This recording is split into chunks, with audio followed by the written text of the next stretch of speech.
Hello, Bronco fans and football fans everywhere. Welcome to Broncos Breakdown on the MHRT network, as well as my channel, Broncos Breakdown on YouTube. This is a show that is everything Broncos and brought to you with emotion, passion, honesty, and of course, my comments along with yours in the chat. I am your host, Bronco Bill. All right, guys, before I get into the topics, we got many different directions to go. I just want to wish everybody a very, very happy 4th of July, which is next Thursday, obviously the day before the show. So I want to wish each and every one of you a very, very happy 4th of July, wherever you may be, whatever you may be doing. Just enjoy it. Enjoy the fact that you live in this great country. I know we have problems and whatnot. I'm not getting into that, but I just want to say everybody have a wonderful 4th of July. Stay safe, because I want to see each and every one of you, in the chat or, registered as far as being able, watching the show live. So really do appreciate it. I know it's going to be a busy weekend for you guys. I don't expect you guys to be here, but it's okay because it's recorded and you can always check it out at your easiest convenience. All right. Going to the chat real quick. G Money 88 is batting leadoff in the chat. Says, "What's up, Bronco Bill? Hope all is well with you and your family. Also, Cubs stink and go Padres." Well, you're right. The Cubs do stink, and I don't know what's up with them guys. I know I got that championship banner back here, but that seems like yesteryear. Although it's not 108 years old, it's only 8 years old. Yeah, 8 years old. So hey. There's an 8 in there somewhere, right? 8 in somewhere. But hey, Padres are doing great. I like the Padres. I do. They're not my favorite team. They're my grandson's favorite team. So whenever they play, I want them to win unless they play the Cubs. And my grandson knows that. My nephew, Bobby, he's a big, huge Padres fan. They both understand. My son does as well. They all understand that I'll cheer for the Padres and want them to win, just not against the Cubs. And then G Money also follows up by saying, "Have a great rest of your night." Thanks so much, G Money. Thank you so much for chiming in, for jumping in. Whether you stay or able to stay, that's fine. If you can't, I totally understand. Thanks for jumping in. After all, it is a Friday. It is summertime. People are doing things, whatever they may be doing with family, friends. Sun stays up till like 9 o'clock, at least here in Southern California. So a lot of people are doing things. They're away from being able to watch this live. And I totally get it. I'm totally fine with that. I just really do appreciate each and every one of you, and your support means the world. Really do. All right.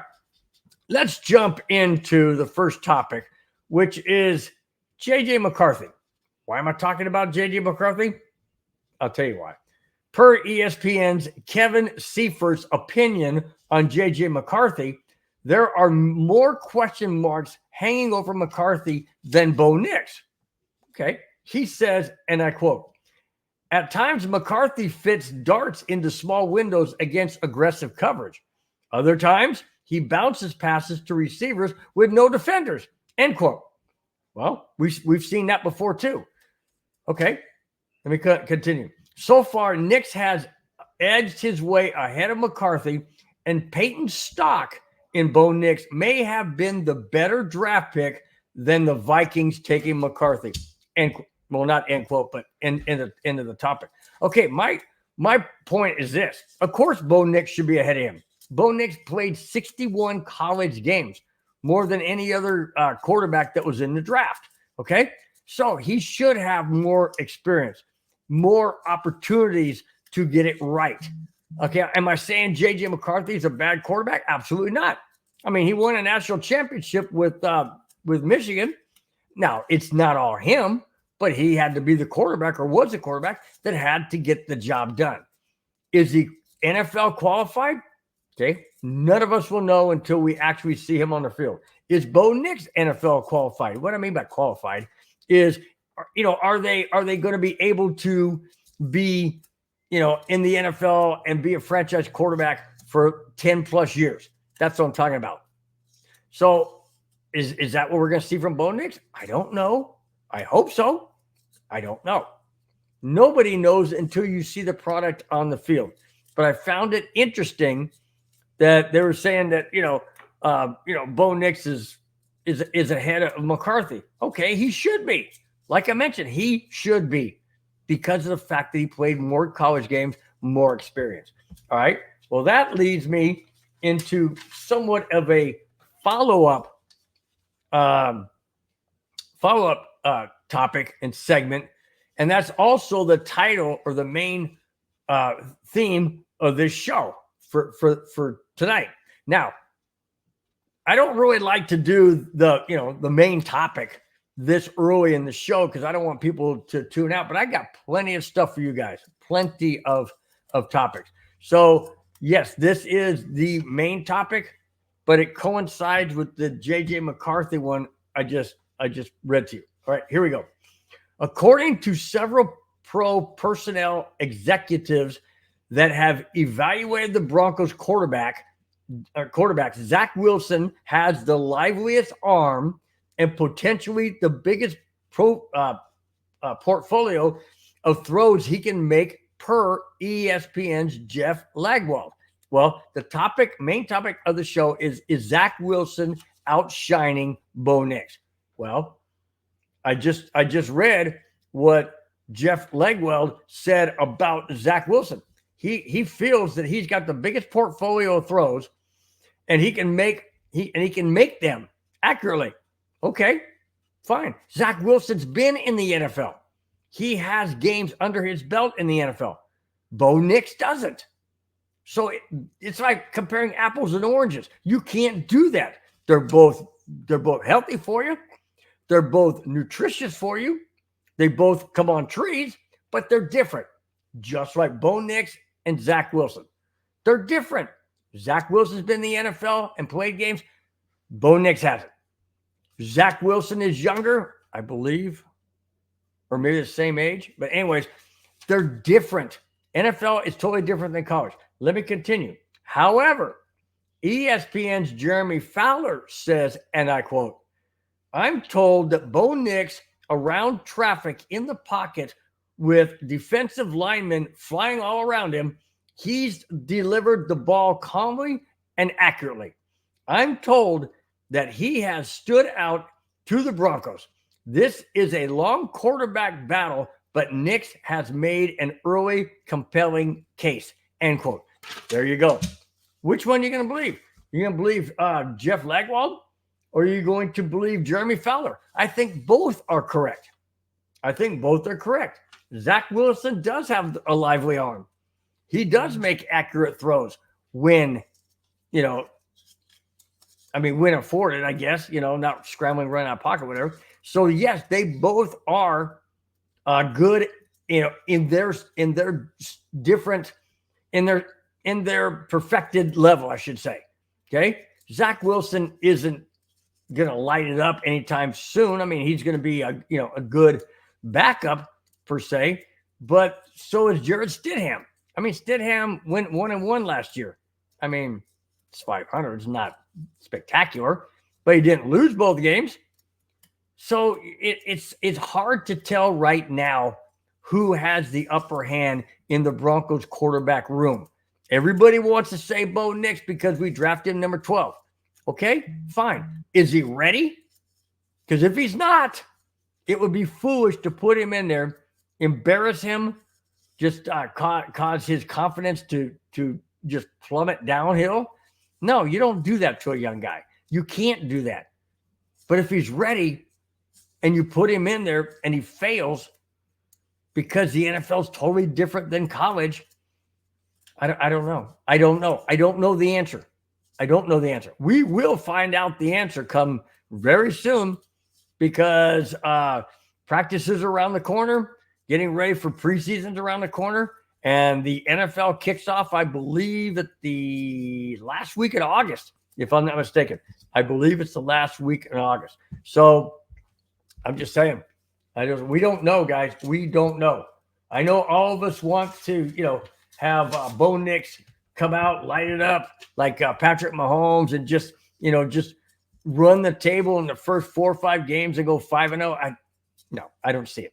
absolutely do not see it. I don't care what quarterback we have. I don't see that. Not with this schedule. Not with a rookie quarterback. Not with a Zach Wilson who hasn't really lit it up in New York. And not with a Jared Stidham who's only a 500. If you're a 500 quarterback on the Broncos, which Stidham was last year, one win, one loss, that's only 500. Out of 5 games, that means you either win 3 and lose 2, or you lose 2 and win 3. Or excuse me, lose 3 or win 2 and lose 3. So I don't know. I don't know which one we're going to see. All right.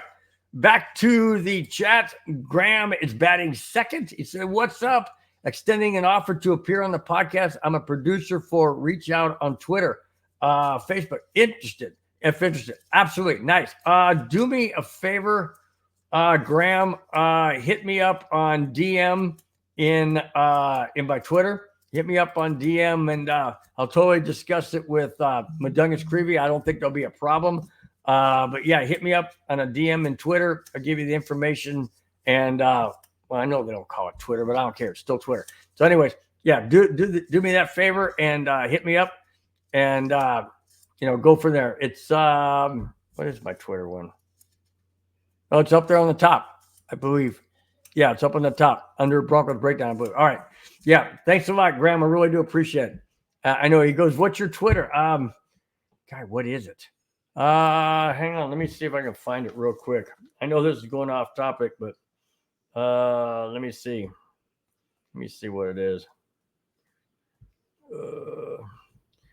It is okay. I'll type it in. Hit me up right here. It's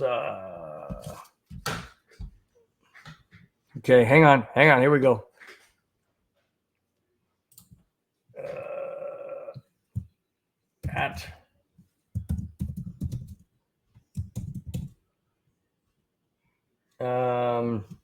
What is all my numbers? Backspace 26732 26732. All right, there you go. All right, Graham, you got that now. Check. I know now everybody has it, which is fine. It's all good. All right. Okay, so let's shift over to Sean Payton. All right.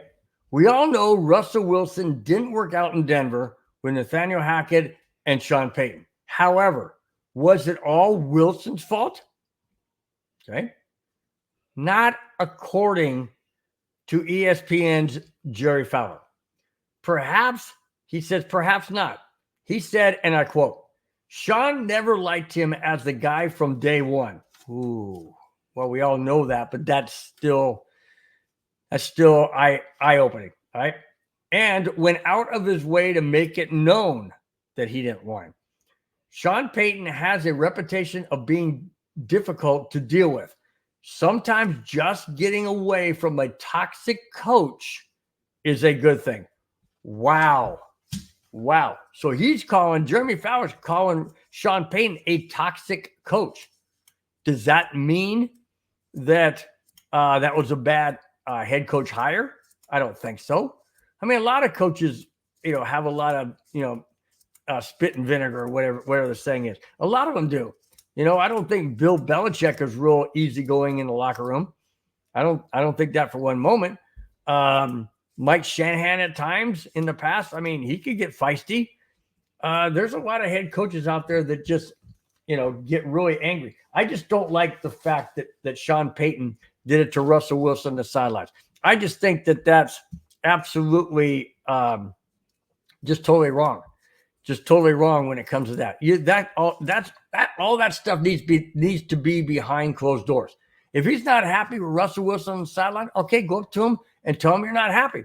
But don't yell at him, scream at him, and point your fist and go like this. No, that's childish. You don't do that. That's just wrong. That's embarrassing to you as a head coach, and it's absolutely what's the word I'm looking for? It's I was going to say ridiculing, but there's a different word. It's it's also embarrassing to Russell Wilson and his family and his kids to see that. I mentioned that when it happened. It's just wrong. You just don't do that. Graham brings up the haha comment. I'm assuming it's because of my nickname or handle at Twitter, which it's supposed to be Stickman, not Stickma. So yeah, Stickman. It's a story. I got a nickname when I worked in the school district as Sticks. So that's basically what I use in a lot of different things. So anyways, there you go, Graham. You got it. All right, good. Send me a direct message or DM, and I'll respond back to you. I'll get you in touch too with Mundungus Creevy at MHRT, and we'll go from there. Okay, buddy. All right. Okay. Giannis Griffith was on 104 the fan 104.3 the Fan in Denver, and addressed the locker room frame of mind heading into the 2024 season. Well, we just talked about Sean Payton being explosive, didn't want Russell Wilson around, made it known, just very angry with the media, and just losing his cool on the sidelines and the whole bit. Okay, here's what Giannis Griffith is saying about the locker room now as the Broncos head into the 2024 NFL season. Here it is. I think that there's a difference in Sean Payton that the media gets versus what the players get, talking about speeches or conversations or whatever. Honestly, last year he was not grumpy towards the players. It was towards the media. This year he seems to be more confident. He says he's ready to go. Got a lot of work to do, but we're ready to go. End quote. Okay. Another thing that was pointed out was that he gets angry with the media because the media would always bring up comments about himself and Russell Wilson, or why isn't Russell Wilson doing this, or why is that playing, or blah, blah, blah, whatever. And he gets frustrated because he doesn't want Russell Wilson on the team. He wanted a different quarterback. He wanted his own quarterback. But he agreed with George Payton to make it work, or at least try to make it work. And it didn't work. So they got rid of Russell Wilson. He goes to Pittsburgh, and Bo Nix is drafted number 12. And now Sean Payton feels more confident around the players and going into this upcoming season than he did last year. Okay, I can understand that because he did not want Russell Wilson. But at some point in time, you've got to check your emotions, although it's very difficult. I have difficult times checking my emotions and my feelings and my frustrations around certain people, certain times. I really do. And I think everybody does. But when you're in the media spotlight, I'm not in the media spotlight. Sean Payton and the Broncos are in the media spotlight, just like any other team. They're gonna be pointed out. Things are going to get pointed out, and coaches aren't going to like it. Players aren't going to like it, but that's just the nature of the game. I mean, if you're gonna play the game, you got to pay the game. You know what I'm saying? I mean, you got to, whatever that saying is, you got to, you've got to answer the tough questions, and whether or not you want to doesn't matter. You're going to have to answer the tough questions, or it's going to be even tougher the next time go around when they want you to say something, because now you're going to be even more frustrated.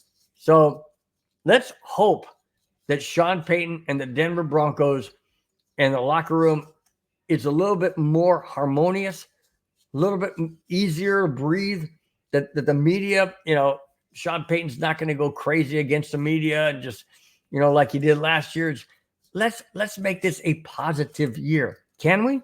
Can we make this a positive year and move forward? Get past all of this. How many times am I going to have to keep talking about Russell Wilson? Something comes up, and there it is in my face. I want to move on. I want to move on to where the Broncos are. Let's say at the end of 5 games, they're 4-1, or they're 3-2, or better yet, 5-0. That's what I want. That's what I want. I don't want 1-5 like last year. I don't. I really don't. But let's just move on. Let's get this behind us, please. Behind us. All right. Here we go. Greg Dulcich has had tough times staying on the field with multiple injuries. Last season, he went down in the Broncos season opener with a hamstring injury. This is an issue that has lingered since he was drafted in 2022.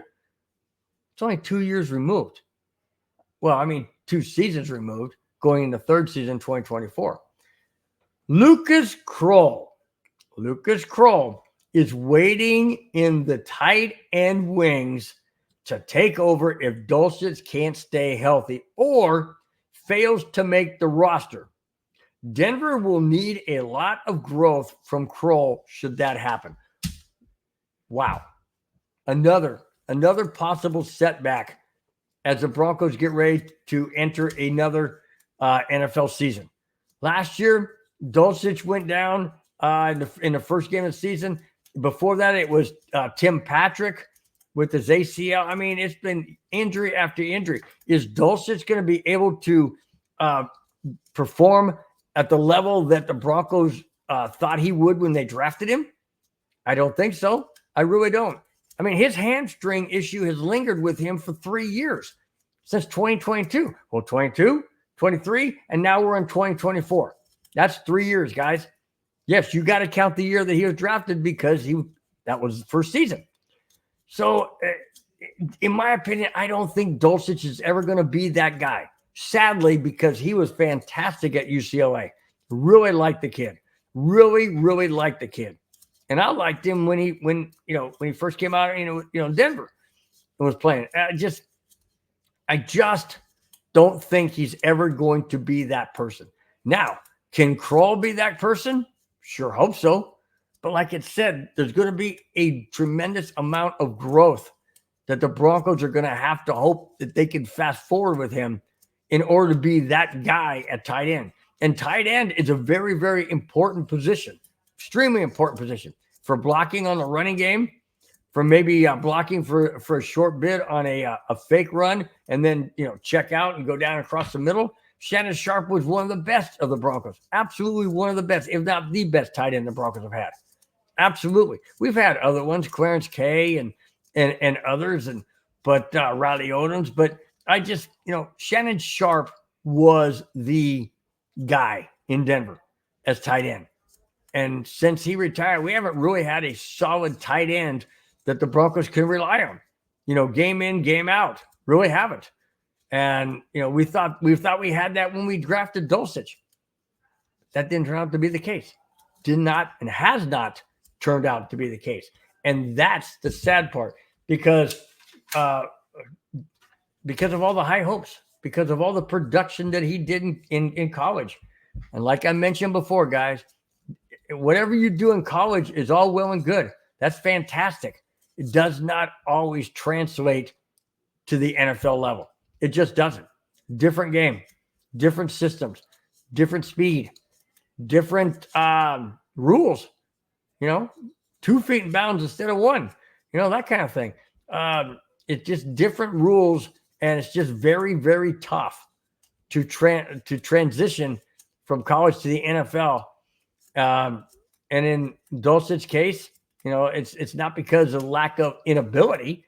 It's just lack of staying on the field because of all these injuries and a nagging hamstring injury. Once you get a hamstring injury, from what I've heard, is that it's very easy to get another one because now your hamstring has been stretched, and it's not likely to ever go back to the position that it was. And so then it's easy to strain again, easy to pull. So I wish Dulcich all the best. I hope he comes back. I hope he comes back strong. I hope there's some kind of medicine or some kind of injection or something that's legal in the NFL, where he is able to come back and where he can come back and be at that elite level that the Broncos and everybody else hopes he can be. Hold on, guys. Someone's at the door.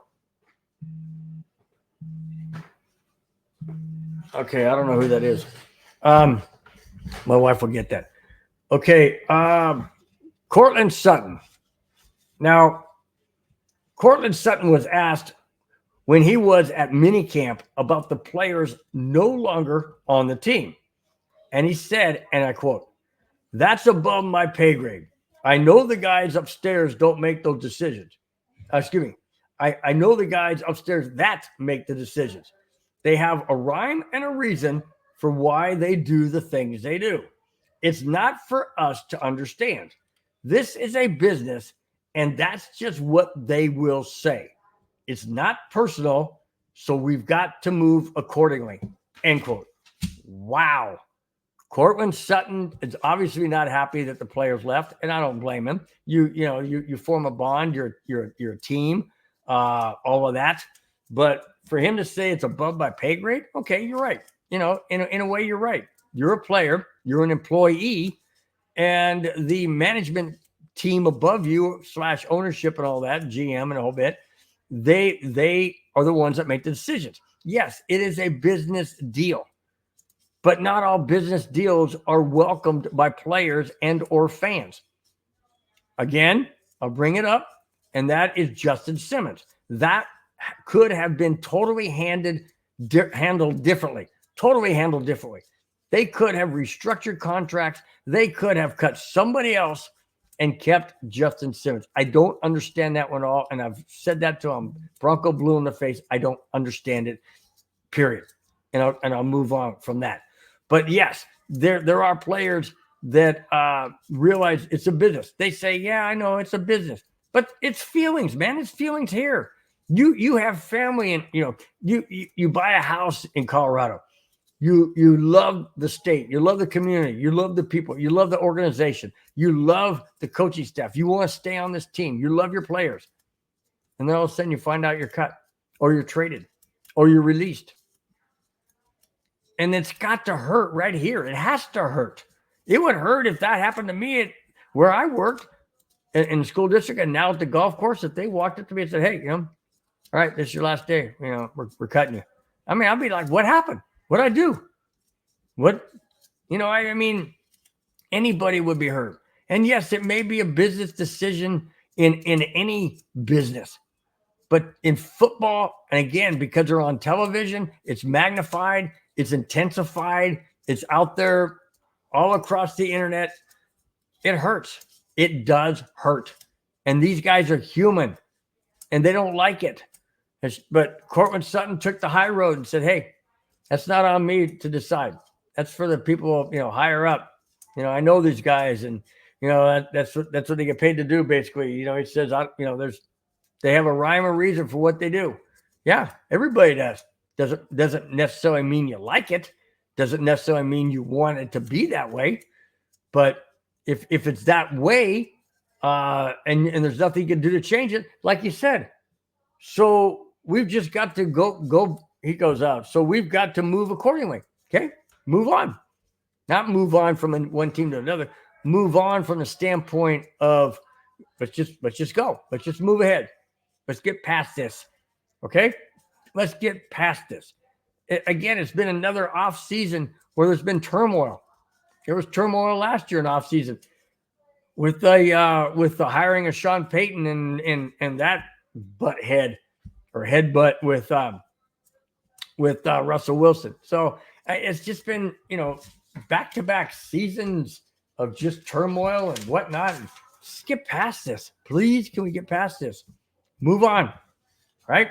Let's move on. Speaking of moving on, one person has come back to Denver. No, not as a head coach in which he wanted to be, but he's back in Denver. After David Shaw was hired by the Broncos as their senior personnel executive, he spoke with Chris Thomason from the Denver Gazette regarding his excitement to be a Denver Bronco. I quote David Shaw, "I'm really excited to be back in the NFL and to be working with some great people. I was looking for a franchise with people I knew, people I trusted, and this seemed like the perfect situation. I'm really looking forward to this young team and watching it firsthand," end quote. He went on to say about not being the team's head coach. He said, and I quote, "You want to hire the right person at the right time. And I knew that right person was Sean Payton," end quote. There you go. You talk about a humble guy. That is a humble guy. He wanted to be the Broncos head coach. He was interviewed to be the Broncos head coach, but he wasn't hired. Sean Payton was. And like he said, you want to hire the right person. And he knew that the right person was Sean Payton. And that's fantastic because he realizes that, hey, I got the best of both worlds. I can still be back. I can still be on the Broncos, but I'm now a senior. What is he now? A senior personnel executive. Okay. He's in charge now. He's higher than Sean Payton in essence. He's higher up than Sean Payton. So did it work out for David Shaw? I would say absolutely.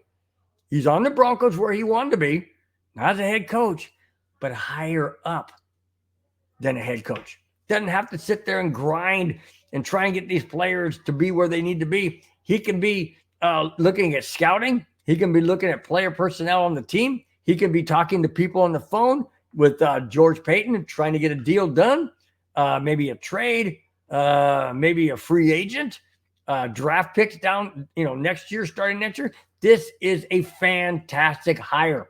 Fantastic hire. And I mentioned this last week when I did my show that the Broncos had hired David Shaw.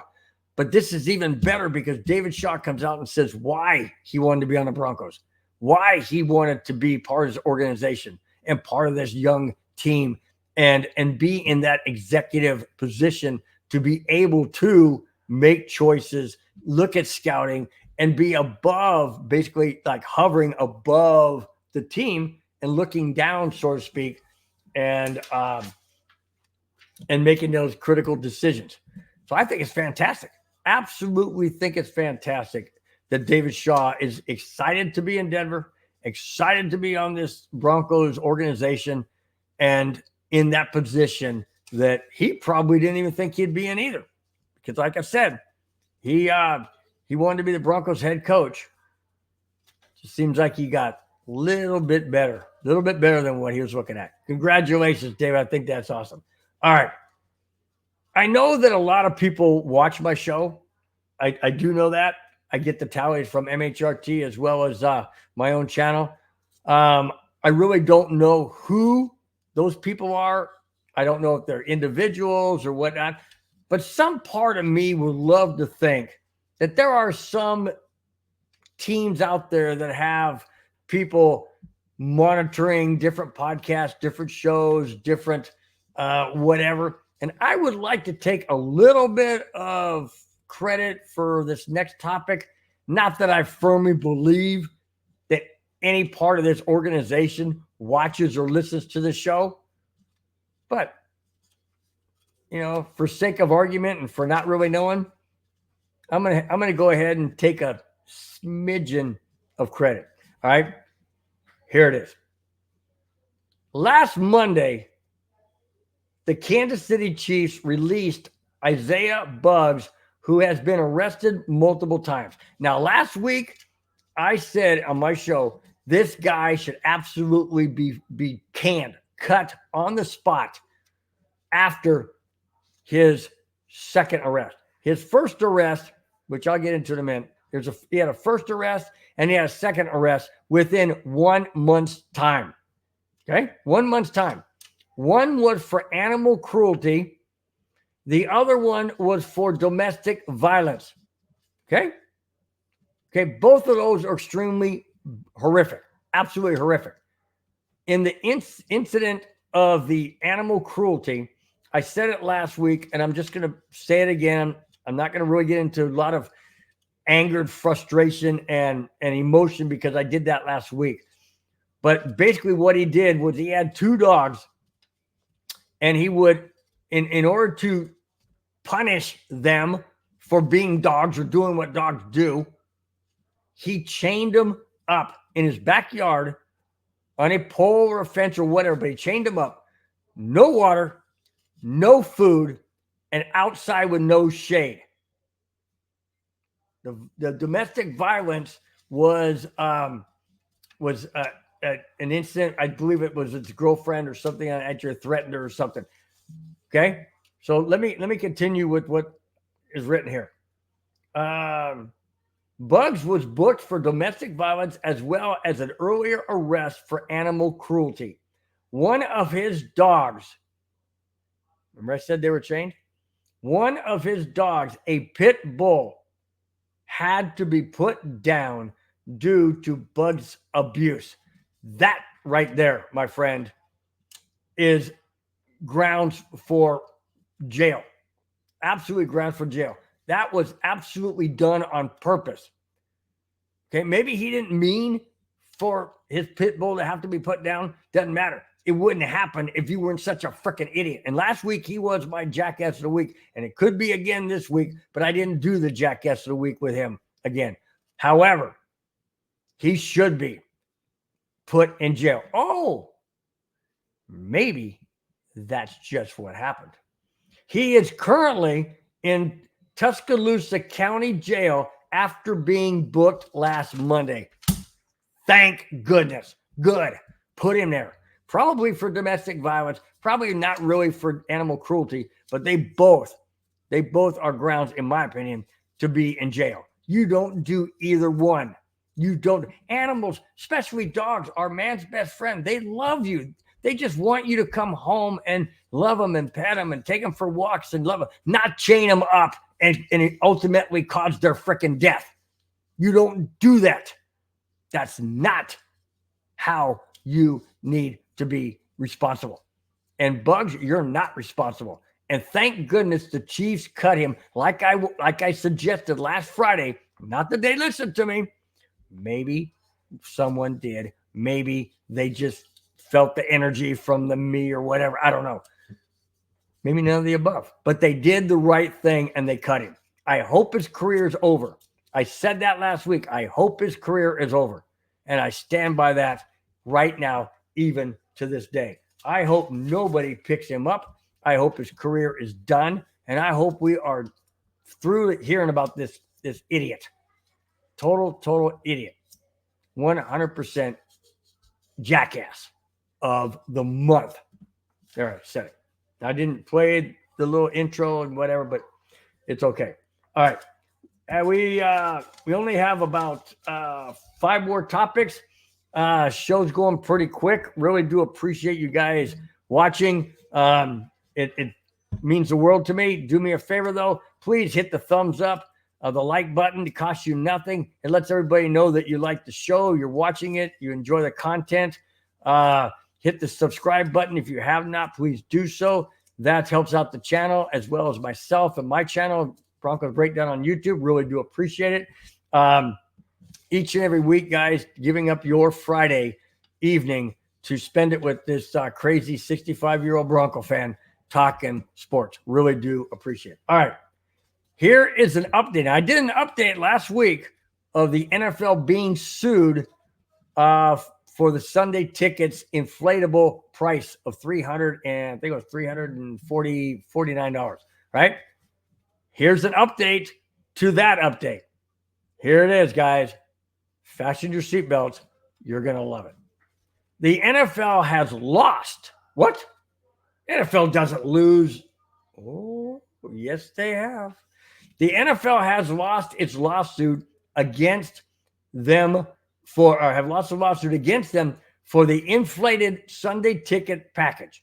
The jury awarded $4.7 billion in damages to residential class and $96 million in damages to the commercial class. Now, residential class is me and you and everybody else out there that ever purchased the Sunday ticket between the years 2012, I believe it's 2012 or 2011. I think it's 2012 through 2022. If anybody out there, including myself, which I did, anybody out there subscribed to the Sunday ticket during that time frame is awarded or should hopefully be awarded some monetary gain from this class action lawsuit settlement that went in favor of the residential people and the commercial people. Now, the reason why the number is higher for $4.7 billion for residential and $96 million for commercial. Well, think about it. Commercial, they get one, they get the Sunday ticket and a bunch of people watch it. Okay, but that's great for them. but there's more individual households than there are commercial sports bars and that kind of thing. So the residential people are having a higher amount that is awarded to the whole realm of residential people is much larger, so the payout is much larger. The commercial is much smaller, the payout's much smaller. Okay, makes sense. All right, here we go. The NFL had released a statement, and I quote, "We are disappointed with the jury's verdict." Of course they are. Yeah, do you think they want to pay out that kind of money? No, they don't. Hang on. Let me go back. And I quote, "We are disappointed with the jury's verdict in the Sunday ticket class action lawsuit. We will certainly contest," there it is, "we will certainly contest this decision and believe this case is baseless and without merit," end quote. Should the NFL end up having to pay damages to both the residential class and the commercial class, each NFL team would have to pay approximately $449.6 million. Wow. $449.6 million from every team. Well, the Broncos ownership can afford that, but a lot of these other teams, it's going to hurt them. Cleveland Browns don't have that big of a cash flow. I'm not too sure about, other teams like maybe, I don't know, Detroit. I don't know. I mean, these other teams, may not have that kind of, quote, pocket change.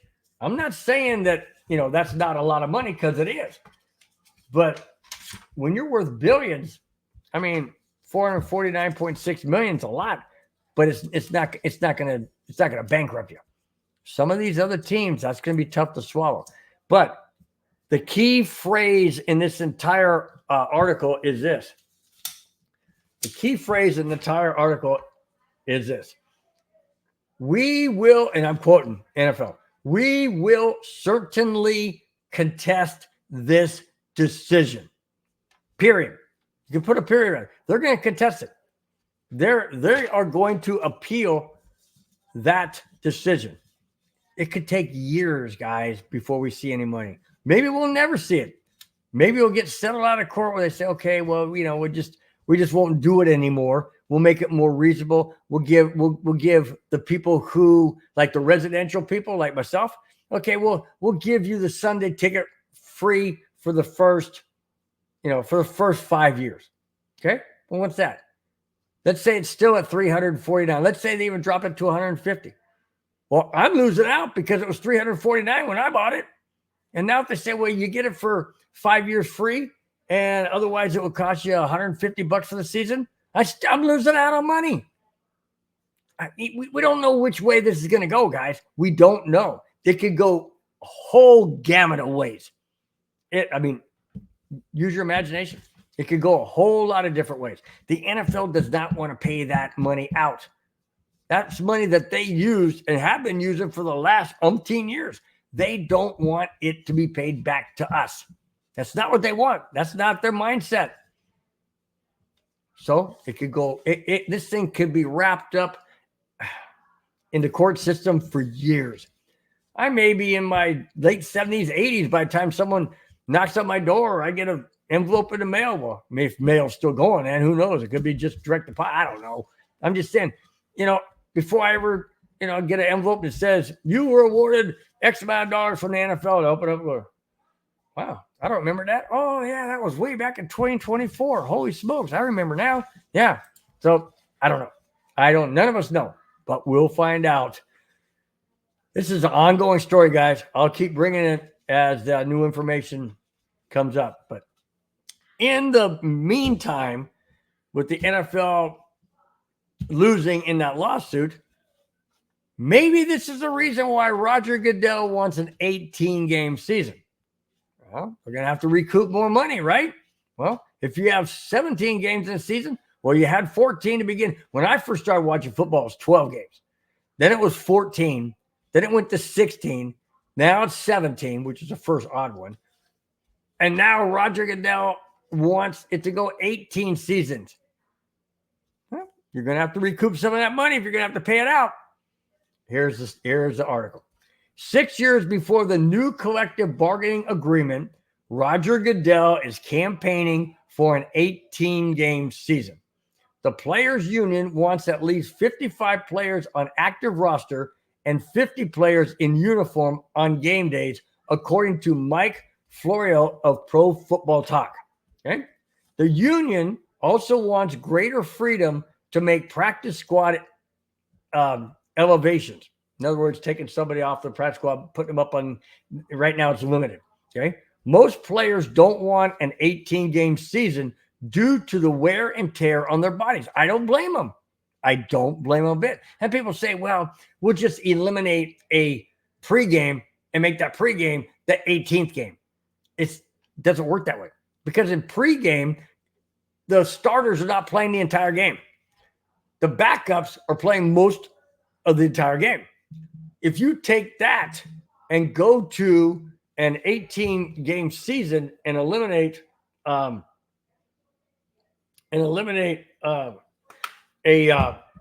preseason game and make it a regular season game, well, then what you're doing is you're telling those regulars, you got to play 18 games.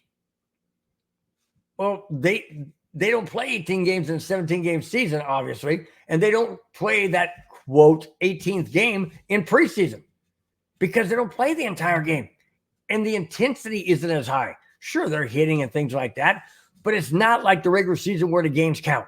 So I side with the players on this. Would I love an 18-game season? Sure. If it meant the Broncos have one more game to try and get to the playoffs, absolutely. But when it comes to the players, we're already having major injuries across the board in the NFL that are just season-ending injuries or possible career-ending injuries or lengthy injuries throughout the season. So you got to understand that 18-game season is all well and good for the coffers of the NFL and the fans to be able to see 9 home games instead of 8, maybe one year and 7 another year. So it makes sense for the fans. It makes sense for the NFL coffers, the brass, Roger Goodell and them. It doesn't make sense to the players. It doesn't. It's going to shorten their career. It's going to shorten their availability to be productive on the field because injuries are going to mount up and they're going to be longer lasting. So I don't want to see an 18-game season because of the players' injuries, especially on the Broncos. I don't want to see it for that reason. I do want to see it being selfish because I want to be a fan. I want an extra week to see my favorite football team, the Denver Broncos, but not at the expense of having a major player, a catastrophic injury or something of that nature. We've already seen Tim Patrick hurt. We've seen injuries. We saw Javonte Williams injury. Going back years, Terrell Davis with his ACL. We've seen Aaron Rodgers with his Achilles. We've seen Kirk Cousins with his Achilles. These are injuries that, if in an 18-game season, are really going to rear their ugly head. They really are. You're stretching the body and the muscles and the energy of these guys to the extreme. And I don't like it. I don't want to see it because of the player standpoint. I would love it and relish it as a fan. But in reality, no, I have to say I don't want to see it. I'm not in favor of this. I'm not in favor. Let me continue. It looks as though it will happen. But will it happen before the collective bargaining agreement expires in 2030? That's the question. That's pretty scary, guys. It's pretty good. It looks like it's going to happen.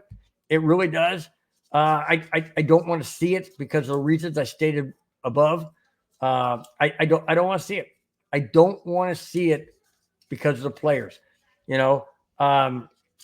People say, yeah, but maybe it won't happen to the Broncos. Yeah, right. Sure. It happens to every team. Every team has major injuries. Every single team has major injuries. Not always to the quarterback, not always to a wide receiver or running back, but major key injuries to personnel. Safety, corner, linebacker, offensive line. you name it, punter, kicker, special teams guy. Yeah, there are injuries that are catastrophic. Dave Fonseca, my friend, what's happening? You're batting third in the chat. Glad to have you. Says hello, my friend. I say hello, Dave. I know you just tried calling me, and that's why I said I'll call you back, because I figured the best way you want to talk to me is to jump in on the chat. So glad to see you, my friend. Hope everything going well for you in Indiana, and go Broncos. Absolutely, go Broncos, my friend. Say hi to Jody for me, and your entire family. Beautiful family you got going out there, guy. Beautiful family. All right. This is putting sports and family in perspective. I know we all would do this. I know I've done it. When there was a living in south of where I am now, in a place called Escondido, and there was the catastrophic fires that were coming through. There was a Santa Ana, and they're blowing to the west, and I was west of where the fires were. And the Bronco game was on TV at the time. It was a Sunday, and I was out there on the balcony with my binoculars and looking at the fire. And I was telling my wife, I said, honey, if it crests over that mountain, I know that mountain's probably about 10 miles away, but if it crests over that mountain, we're out of here. And because you don't want to wait till they tell you have to leave, because then everybody and their mothers try to get out of the place, and it's a traffic jam. And I said, no, we're going to leave if it crests. But my point is that I put family and importance and necessity in front of sports, and that's what happened to Randall Cobb. Before I get into that, David Fonseca said, Jody says hi. I said, howdy. Well, I have to do that because, Jody's got that Southern accent. So cute. So amazing, man. It's good stuff. So just had to do that. All right. Listen to this. This is scary. This is scary. Last Tuesday in Nashville, Tennessee, wide receiver Randall Cobb, his wife and family are, quote, and this is what they said, quote, lucky to be alive. Their Tesla Charger caught fire in the garage and quickly spread through their entire home. Aida, Randall's wife, said, and I quote, we got out of the house with nothing but the clothes on our back and no shoes on our feet, end quote. Randall said he was able to go back in and rescue the family dog. Well, that's all well and good because his family was out. He got the kids out and wife and everything. Then he realized they didn't have the family dog. So he went back into the home and rescued the family dog. Randall said, and I quote, we don't know how much, if anything, will be able to be salvaged, but this has been a reminder that nothing is more important than the health of our family, end quote. Wow. That's what I'm talking about, guys. You never know. I mean, these guys are worth millions. Fire doesn't care. Fire will strike a millionaire, or he'll strike, somebody down in their dumps. Doesn't matter. Fire doesn't care. And that's to know that Randall Cobb got out safely and his family, and for him to say, we don't know what we're going to salvage. They may not get anything. They may not get anything. And the firefighters were there in a hurry. They put out the best they could, but it spreads. It spreads fast. But to realize that, you came that close to possibly perishing and you didn't, and you were able to get out, and you realize, you know what? It's more important. Is the house more important? No. Are the belongings in the house more important? No. Did we lose memories and pictures and audio recordings or, video recordings or whatever? Did we lose that? Possibly, unless they were backed up on the cloud or whatever. Sure. But the memories are here, guys. The memories are here. And when you have family that you love and care about, and you're able to get out of the house and save, it's traumatic. I'm not saying it's not traumatic. Thank goodness I've never had a fire happen. And knock on wood, that never does. Had a flood in his house of about 2 or 3 inches, and severe damage to the walls in almost every downstairs room, and that was pretty traumatic. pretty traumatic. But nothing, I mean, we didn't lose any significant things that we couldn't replace. We didn't lose, valuables, or we didn't lose, pictures or videos or things of that nature. So I know a fire is much more devastating. I'm not trying to equate or equal, what I and my family, where my wife went through, to a fire of this magnitude. I'm not doing that. I'm not saying that. What I'm saying is, yes, there are things that are traumatic. And Randall Cobb, to be able to put all this in perspective, maybe it hadn't hit him yet, but to put it all in perspective, it's just so thankful that he and his family were able to get out. Their dog as well. And I wish him all the best. A lot of prayers need to go that way to his family. It's going to be a long recovery, rebuilding or whatever they decide to do. But thank goodness he and his family are safe, and they will move on, and they will come out on the other side through all of this. Wow. Just never know, guys. You just never know. All right. D-Rock is batting cleanup in the chat. He says, Big Bill, I said, what's up, Big D-Rock? He says, chat, I am. I'm glad you're in the chat. I'm chatting with you too, my friend. Love it. Love the fact you're in the chat, my friend. Absolutely. Like each and every one of you, like I said, taking time out of your busy Friday night, wherever you may be, West Coast, Mountain Time Zone, Midwest, or East Coast. Really do appreciate each and every one of you every single Friday. All right. Now, the next to the last topic, and it says, can the Broncos afford another slow start? Well, we don't have a Super Bowl champion quarterback. And I know you guys, Russell Wilson did not prove out to be that with the Broncos, but he still is a Super Bowl winning quarterback. Still is. Say what you want, but he's still a Super Bowl winning quarterback, like it or not. We don't have that guy on our team now. We have a Zach Wilson, we have a Jared Stidham, and we have a rookie in Bo Nix. So, do the Broncos get off to another slow start like they did last year when they started 1-5? Well, let me get into that. Heading into the 2024 NFL season, the Broncos, quote, don't want to suck, end quote. According to linebacker Alex Singleton, that's exactly what we don't want to do. Well, what's going to change? Well, hopefully quarterback performance. Don't know. Let me continue. Vance Joseph said, and I quote, we have to get off to a better start. No freaking kidding. Really? Well, any brain dead person could say that. Of course we got to get off to a better start. That's common sense. That's stats in your face from last year. Why would you make a stupid comment like that? I mean, that's obvious to me. All right. Last season started out horribly as Denver's defense couldn't seem to get off the field.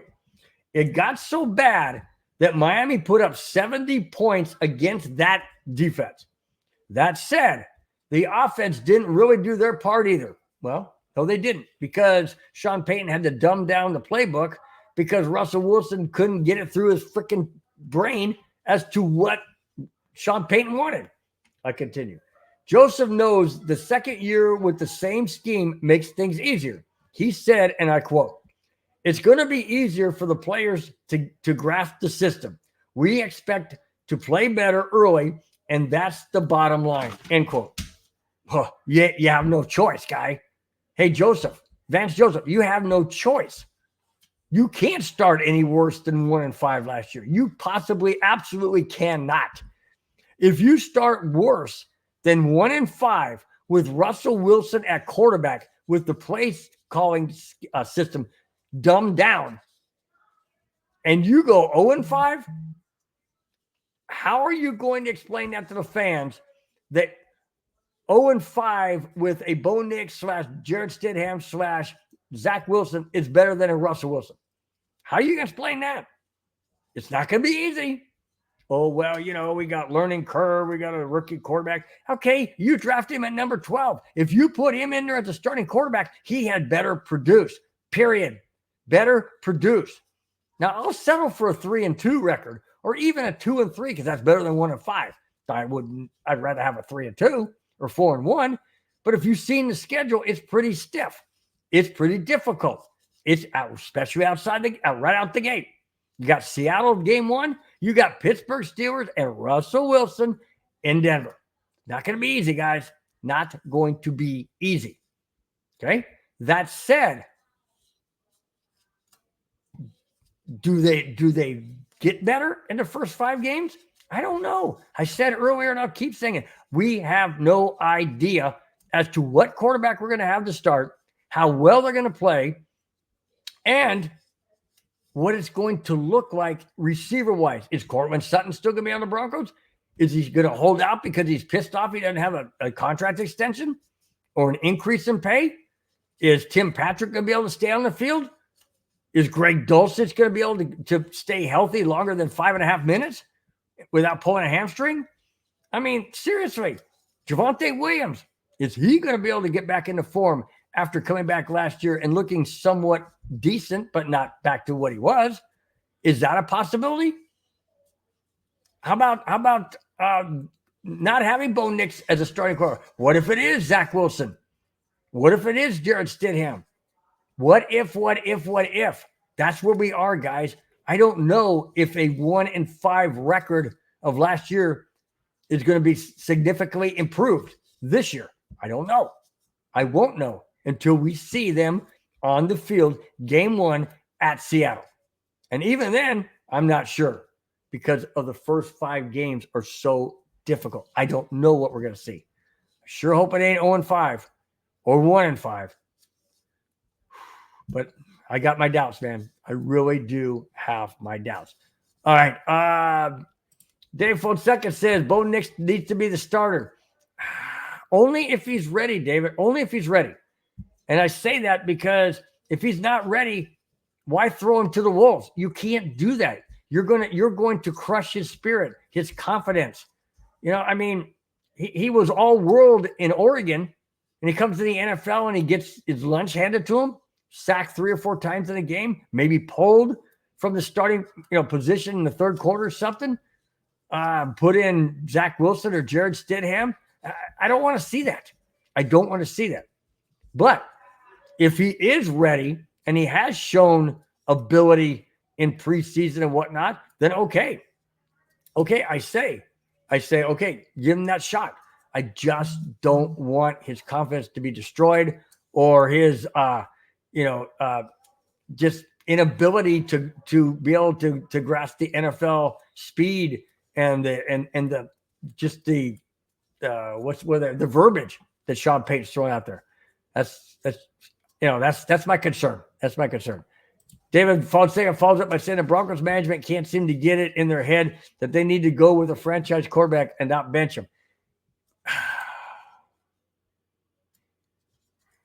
Okay.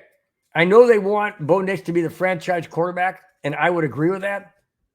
But again, Dave, do you throw him to the wolves? Do you put him into the ring of fire and say, okay, sink or swim? Throw him in the middle of the ocean without a life preserver and say, okay, swim back to shore.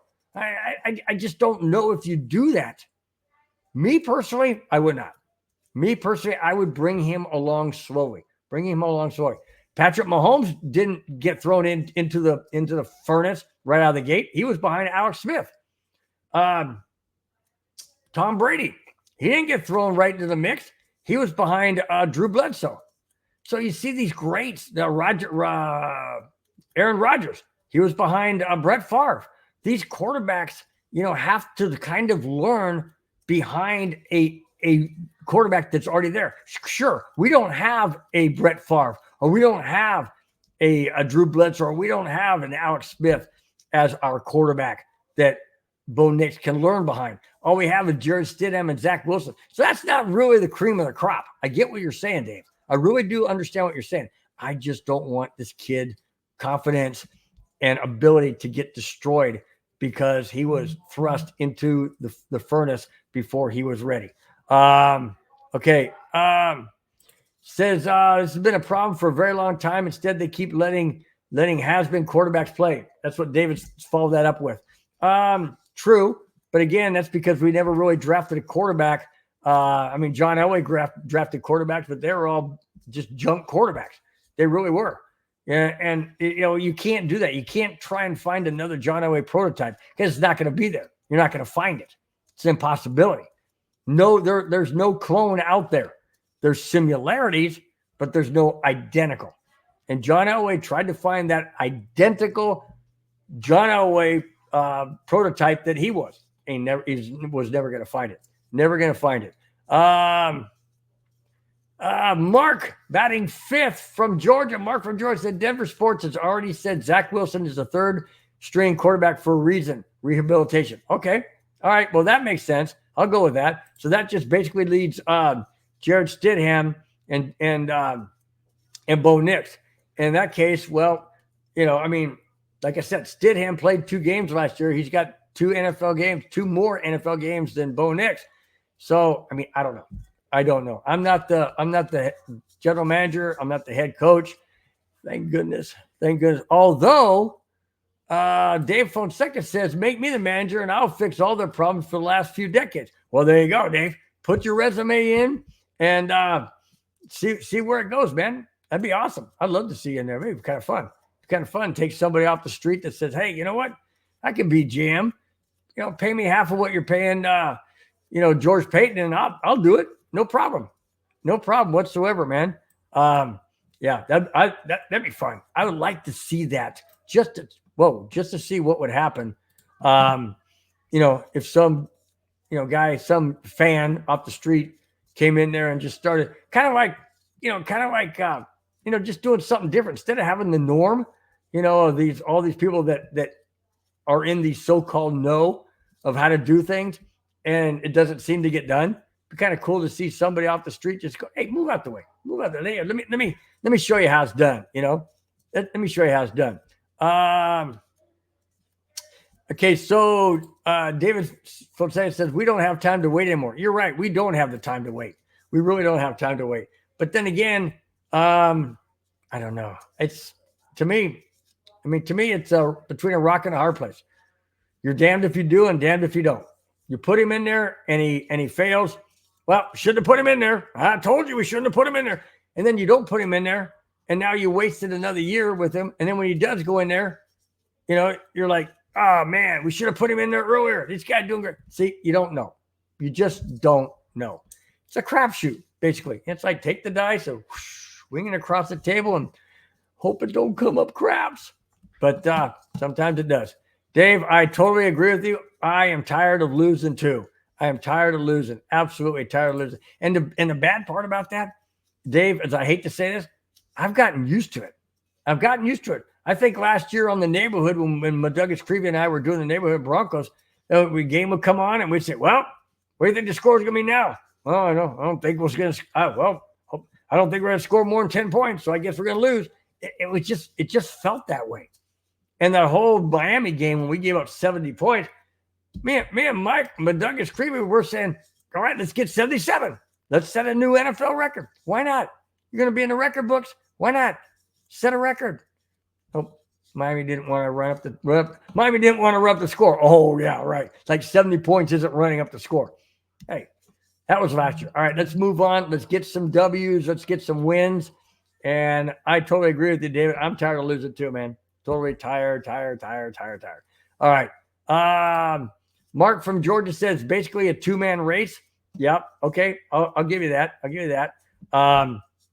If that's the case, well, I mean, Bo Nix has the upper hand. I would definitely think so. Just with his ability to grasp the playbook. But then again, like I mentioned, Jared Stidham did play 2 games, but it was with a dumbed down playbook because Sean Payton had to keep it that way because Russell Wilson was the quarterback at the time. He didn't change it for the last 2 games when Jared Stidham was quarterback. So it'll be interesting to see if Stidham can grasp the verbiage that Sean Payton puts out. It'll also be interesting to see if Bo Nix can grasp it as well. So this training camp is going to be very I'll be watching that like crazy, getting updates of stuff and it pertains to how they played and all that. So it will be interesting. It will be interesting. Mark from Georgia follows up by saying Cecil Lamb and Andrew Mason has been there and seen it for themselves. Okay, great. I'm really hoping that it goes Bo Nix way. I really do, because man, if we can get him in there and he can start lighting things up and producing, like he did in Oregon, man, tell you what, it would be an exciting season. Absolutely exciting season. Speaking of Alex Smith, I doubt this is the Alex Smith that was on the Chiefs, but anyways, I mentioned that quarterback. Alex Smith says, "Hello, Bill. If I was coach, I'd start Nix. No need to have him sit on the bench." There you go. There's another Bo Nix reference to being the starting quarterback right out of the gate. And I can't disagree with you guys. I'm not disagreeing with you. What I'm trying to say is I don't know. I can't say we, because maybe they do. I don't know who's going to be the starting quarterback. I don't, because I'm not there seeing it each and every day. I just get the topics that come in regards to how quarterbacks are doing this and that. So that's all I can go by. I'm not there physically. That being said, whoever starts as the starting quarterback, I sure hope that it's the absolute right move. Not a shot from the hip, not a not a shot in the dark kind of thing, not a pulling a rabbit out of a hat, all those cliches. No, I want to be firm. I want to be solid. I want to be exactly what they see and where the team can go with that particular person at quarterback. That's what I want. I want W's. I don't, like I said last week, guys, I don't care who starts at quarterback. I don't care who it is. Sean Payton can start a quarterback if that's the best person. I don't care. All I want are W's. I don't care who starts. I just want Bronco wins. Period. I mean, isn't that what we all want? Sure, we all want a franchise quarterback, but don't we all want to win? Sure we do. Absolutely we do. And in my case, I don't care who the quarterback is as long as the Broncos win the freaking game. Period. All right. So Mark from Georgia said, so it's going to take Zach Wilson sometime and hopefully be patient. Well, that's good. I hope he is patient, and hopefully he'll learn. And, if he's there for, a couple of years or whatever, and he has to come in, heaven forbid, an injury to, Bo Nix or Jared Stidham or whatever, and he has to come in, then I hope he's ready. I hope each and every one of those quarterbacks that are on the team are ready to step in and just continue a well-oiled machine. Let's get this Broncos team as a well-oiled machine like we were back in the 90s and like we were and that fantastic Super Bowl 50 run in 2015. That's the kind of team I want to see, a well-oiled machine. All right. Alex Smith follows up by saying, Seattle will be the perfect environment for Nix to start his career. He will learn, he will grow. Well, there you go. Yeah, he will learn and he will grow. But what's the learning curve? Year?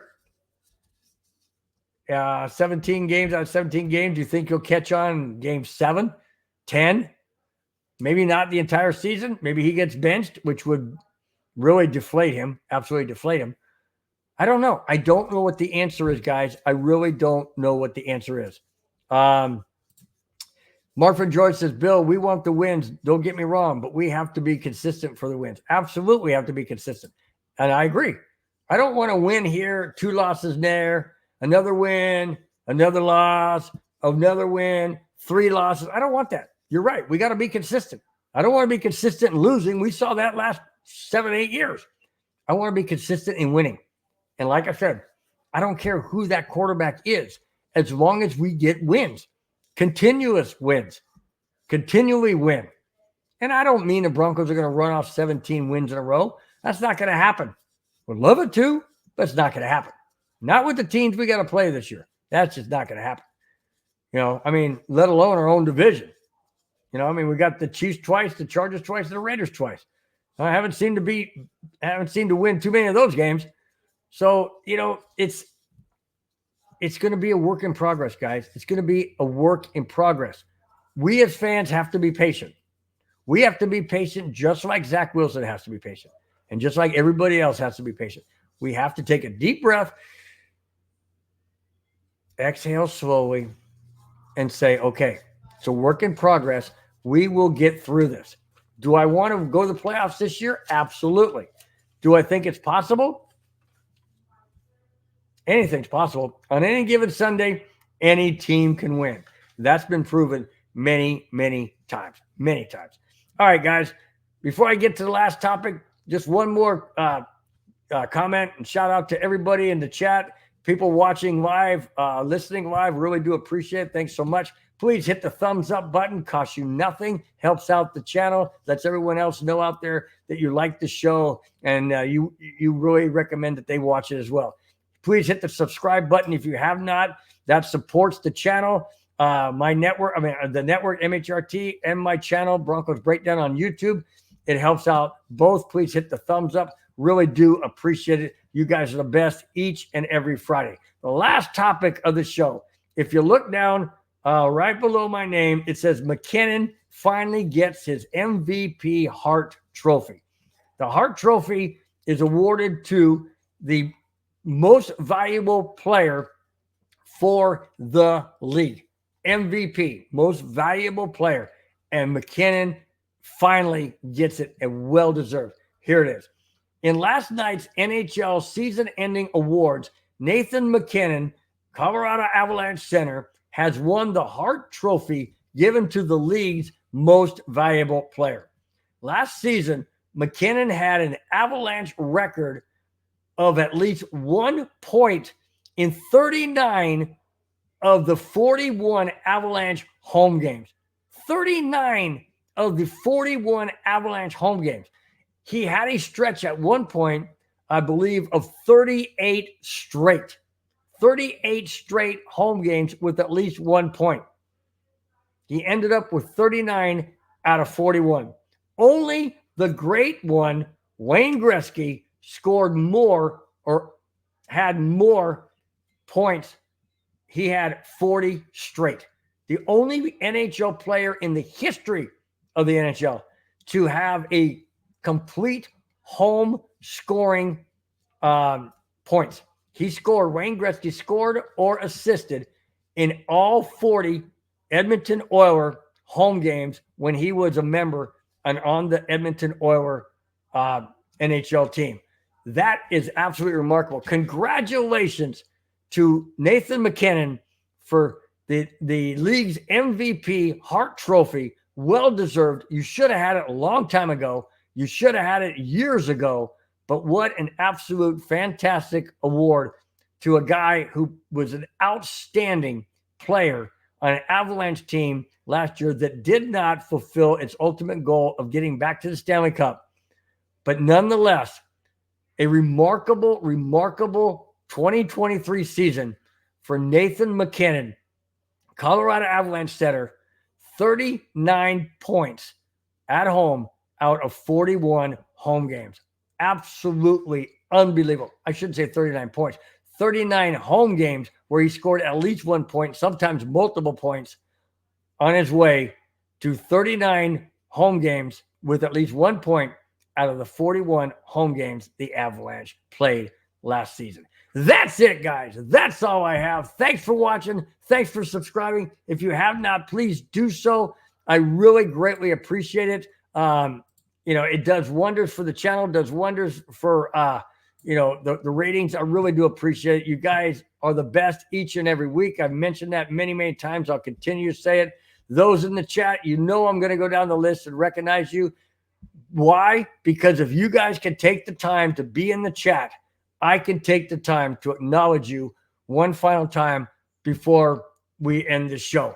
The guys that are not in the chat, that are watching, listening, thank you so much each and every week for being there, for watching, for listening, for supporting. I really do greatly appreciate it. Going down the list in the chat, batting leadoff with G Money 88, followed by Graham in the batting second.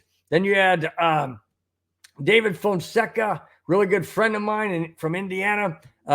He's batting third. D-Rock batting cleanup. Thank you guys so much for being in the chat. Mark from Georgia batting 5th. Thanks again, Mark. Really do appreciate it. Alex Smith batting 6th. And that will wrap up the participants in the chat. Thanks again, guys, so much. Really do appreciate it. Before I get out of here, guys, one more thing. Have a wonderful, wonderful, fantastic weekend. And on July 4th, this next Thursday, please have a wonderful, safe holiday 4th of July. Wherever you may be, whatever you may be doing, enjoy yourself, your family, your friends, your outings, whatever it may be. And hopefully we will see you next Friday. I know it's a long weekend. A lot of you guys won't be around.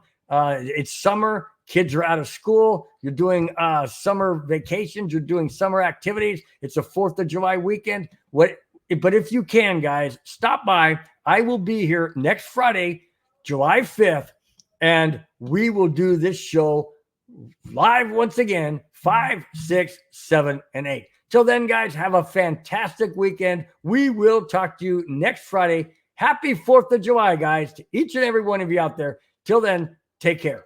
Bye-bye. Fast lane when I pass in the street, bag of money in the passenger seat. Simcoe's been asking for me on the road from the west to the east. Way up, I might never come down, cause the coast's racking up the flame out. So high, I might never come down, so what, this is my lifestyle. Wait a minute, work hard for the car, so that's why it's all tinted. Wait a minute, had a real